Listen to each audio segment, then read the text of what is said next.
예, 늘 예배 때마다 우리 연주로 수고해주는 앙상블에게 다시 한번 격려의 박수 부탁드립니다. 하나님 우리 아버지와 주 예수 그리스도로부터 오는 은혜와 평강이 오늘 주일 공동 예배에 참석하신 팔복교회 성도 여러분들, 그리고 지금 이 시간 각 가정에서 가정 예배를 드리시는 성도 여러분들과 함께 하시기를 바랍니다. 성도 여러분, 예전 같으면 이제 오늘과 같은 종교개혁 기념 예배를 여러 지역 교회들과 함께 모여 연합 예배로 드렸습니다.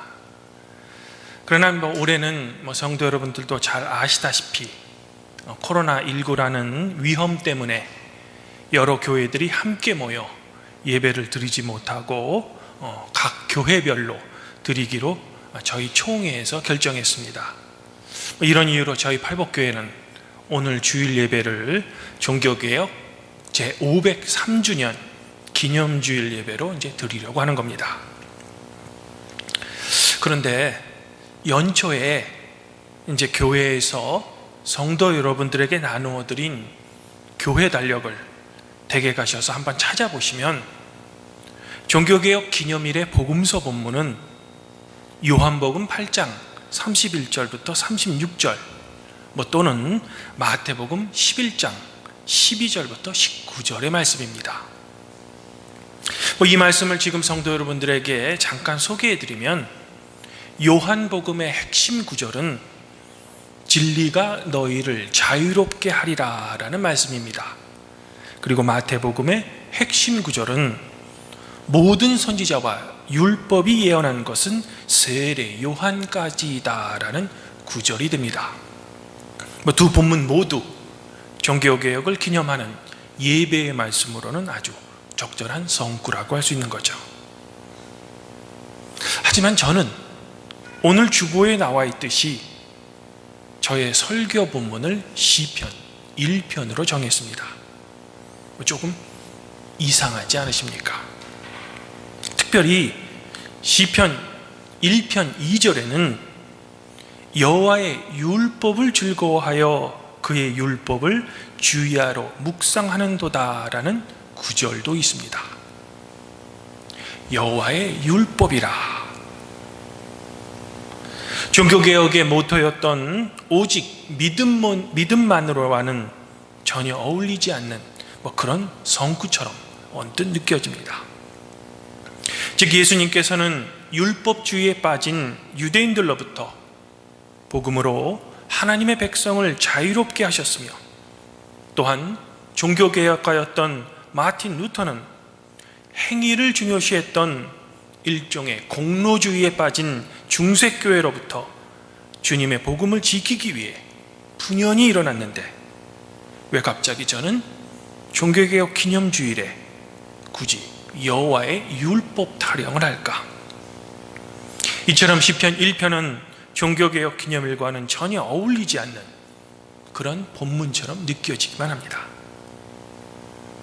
하지만 저는 조금 역설적으로 들리실 수 있겠지만, 종교개혁의 진정한 정신을 다시 한번 우리가 깊이 생각해 보기 위해서는 오늘 시편에 나오는 여호와의 율법에 대해 한 번 정도 묵상해 보는 것도 좋지 않을까라는 생각으로 오늘 설교 본문을 일부러 여호와의 율법이라는 구절이 있는 시편 1편으로 정한 겁니다. 시편 1편은 총 150편으로 구성된 시편의 머릿말 같은 역할을 합니다. 즉 여호와의 율법이라는 관점에서 나머지 모든 시편을 읽어야만 한다는 당시 시편을 편집했던 편집자의 관점이 잘 나타난다고 할 수 있는 겁니다. 시인은 오늘 시편 1편에서 두 사람을 우리에게 제시합니다. 바로 의인과 악인입니다. 그리고 의인과 악인을 구분하는 기준은 바로 여호와의 율법을 준수했느냐입니다. 의인은 여호와의 율법을 밤낮으로 묵상하며 이를 즐거워하는 사람이지만, 악인은 여호와의 율법에 따라 살지 않는 그런 사람을 의미하는 겁니다. 더불어 시인은 의인과 악인의 미래에 대해서도 노래합니다. 율법에 따라 산 의인은 형통하며 하나님으로부터 인정받으나 악인의 삶은 바람에 나는 겨와 같으며 하나님의 심판을 견디지 못한다는 겁니다. 그리고 그 결과 최종적으로는 악인은 망한다는 겁니다. 그리스도인으로서 과연 지혜 있는 삶이란 어떤 삶인가를 우리에게 의인과 악인을 서로 대조하며 극명하게 보여주는 그런 말씀이라고 할 수 있는 겁니다. 성도 여러분,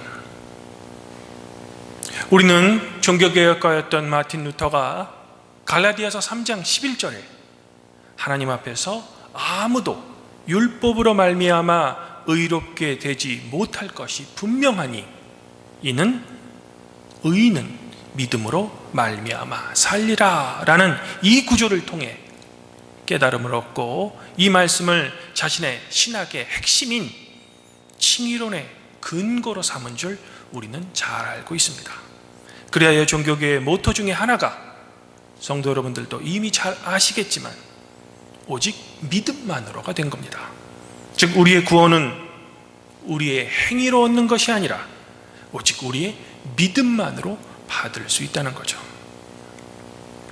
그러나 이것이 너무 강조되다 보니 주님의 핏값으로 산 칭의의 은혜가 그저 값싼 은혜로 전락해버린 겁니다. 이런 점에서 현대를 살고 있는 우리 성도들이 결코 잊어서는 안 되는 것은 바로 율법과 복음의 긴장관계입니다. 복음은 율법의 전제하에 존재만 한다는 겁니다. 또한 우리가 놓쳐서는 안 될 점은 루터가 로마서와 갈라디아서를 강의하기 앞서 시편을 먼저 강의했다는 겁니다. 어쩌면 루터는 시편 강의를 통해 칭의론이라는 종교개혁의 핵심 신학을 깨닫기 전에 하나님의 의라는 것은 어떤 것인가 라는 질문을 자신에게 던질 수 있었던 겁니다. 그리고 그러한 질문과 깨달음으로 지금으로부터 503년 전에 독일의 무명의 수도사였던 마틴 루터는 비록 자신이 로마 카톨릭에 속한 신부였음에도 불구하고 중세교회의 잘못된 가르침에 대해 분연히 일어났던 겁니다. 마치 예수님께서 예루살렘에 입성하신 후에 거룩한 하나님의 성전이 그저 제사 때 사용될 제물을 파는 장사 소굴이 된 것에 대해 분개하시며 성전을 정화하시고자 재칙을 드신 것처럼 마르틴 루터 또한 성경을 들고 분연히 일어난 겁니다. 그리고 이러한 종교개혁을 통해 탄생한 것이 바로 프로테스탄트, 우리 개신교회입니다. 또한 우리 루터교회는 이런 개신교회의 장작교회이기도 합니다. 우리에게는 자랑할 만한 역사이며 우리의 자긍심이기도 합니다. 그러나 과연 이런 자긍심이 아직도 우리 개신교회에게는 존재할까? 특별히 우리 한국 루터교회에게는 아직도 이런 자긍심을 자랑할 수 있을까? 성도 여러분, 안타깝지만 저 개인의 판단으로는 우리 한국 루터교회는 종교개혁의 진정한 정신을 이제는 잃어버린 것 같습니다.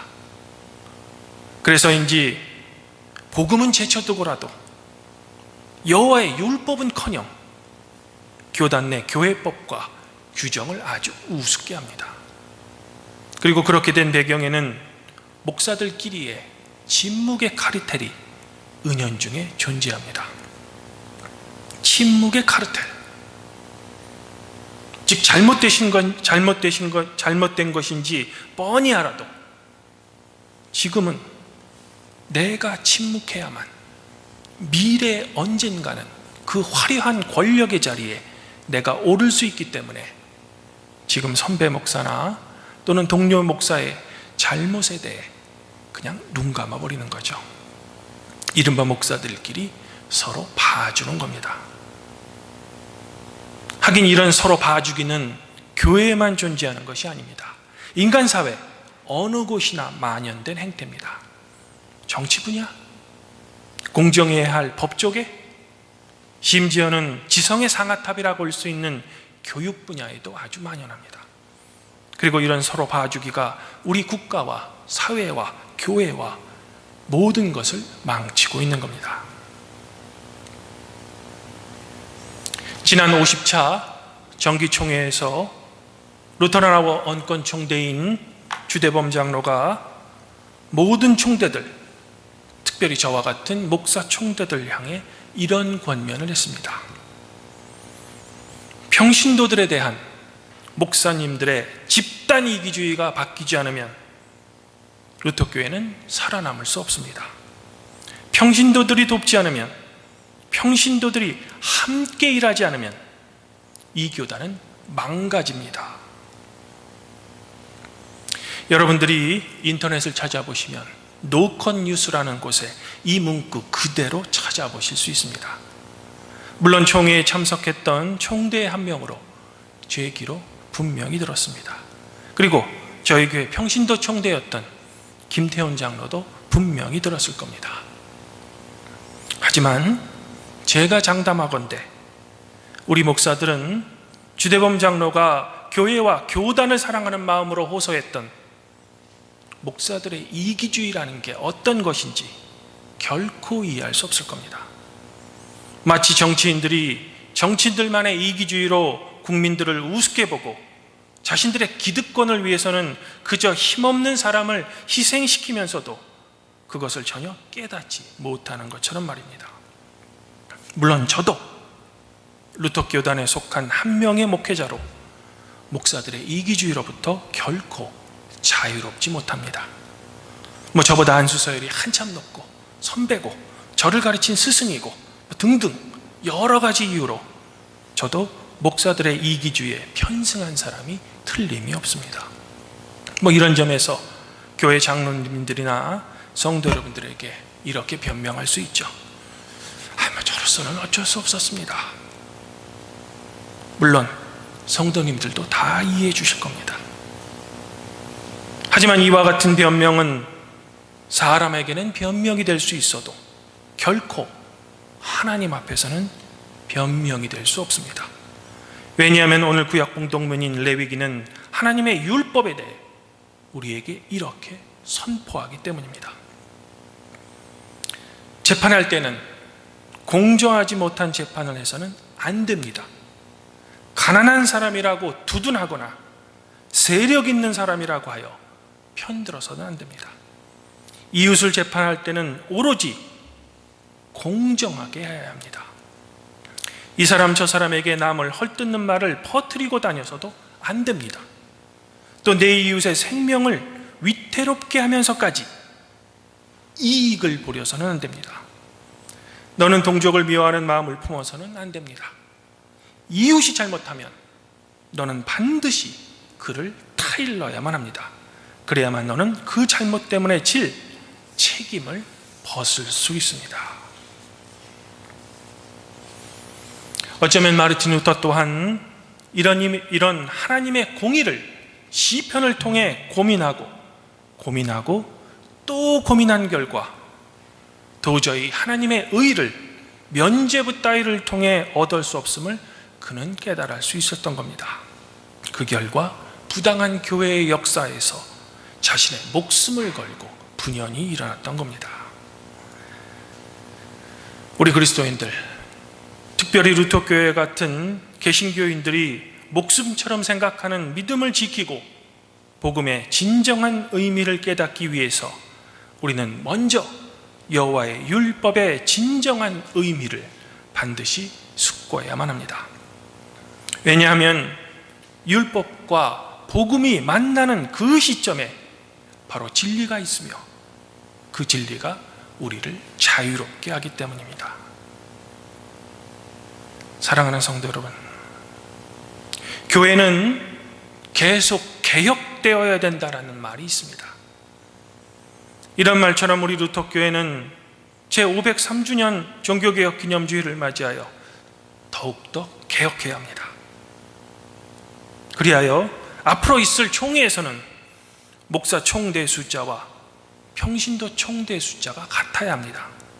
그리고 장로연합회뿐만 아니라 남성교연합회, 여성교연합회, 그리고 청년연합회에도 총대권을 줘야 됩니다.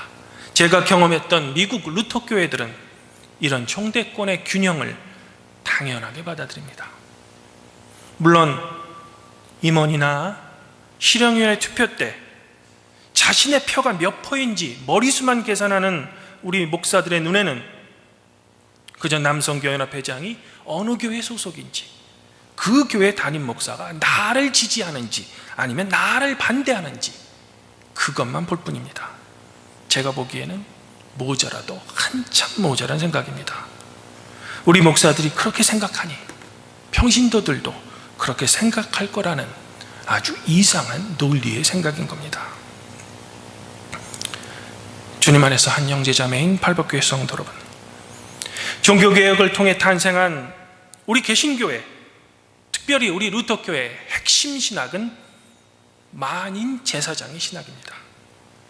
이제 이런 신학이 우리 루터교회에 뿌리 내려야 합니다. 그래서 평신도들이 교회를 바르게 세워야 합니다. 절대로 목사들에게만 의존하시면 안 됩니다. 지금으로부터 503년 전에 일어난 종교개혁자 루터의 옆에는 안수받지 않았던 평신도 신학자인 멜랑키톤이 항상 옆에 있었음을 성도 여러분들은 잊어서는 안 됩니다. 오늘 시편 기자는 복 있는 사람에 대해 이렇게 노래합니다. 복 있는 사람은 악인들의 꾀를 따르지 아니하며 죄인들의 길에 서지 아니하며 오만한 자리에 앉지 아니하고 오직 여호와의 율법을 즐거워하여 그 율법을 주야로 묵상하는지라. 예수님께서는 마태복음에서 이런 하나님의 율법을 폐하려 온 것이 아니고 완성하기 위해 오셨다고 우리에게 말씀하시면서 그 여호와의 율법을 오늘 복음서 말씀에서 이렇게 간략하게 풀어주십니다. 내 마음을 다하고 목숨을 다하고 뜻을 다하여 주 너의 하나님을 사랑하라 하셨으니 이것이 크고 첫째 되는 계명이요 둘째도 그와 같으니 내 이웃을 내 자신과 같이 사랑하라 하셨으니 이 두 계명이 온 율법과 선지자의 강령이니라. 아무쪼록 예수님의 이 말씀을 성도 여러분들의 가슴 속에 깊이 새기시어 가장 먼저는 믿음의 귀한 성도님들이 되기를 저는 지금 이 시간 소망합니다. 그래야 우리 팔복교회 성도 여러분들은 악인의 길을 걷는 것이 아니라 복 있는 사람의 길을 걸으시길 바랍니다. 더불어 앞으로의 한국교회의 미래, 특별히 우리 루터교회를 주님의 복음으로 다시 개혁하는 주체가 바로 우리 팔복교회 성도 여러분들이 되기를 저는 이 시간 간절히 꿈꾸어 봅니다. 그리고 그런 의인의 길을 걸으시며 주님의 교회를 사랑하시고 교회 개혁에도 동참하시는 우리 팔복교회 성도 여러분들에게 주님의 은혜와 그분의 동행이 함께하기를 주님의 이름으로 간절히 축원합니다. 그리하면 모든 지각에 뛰어나신 하나님의 평강이 그리스도 예수 안에서 성도 여러분들의 마음과 생각을 지켜주실 것입니다.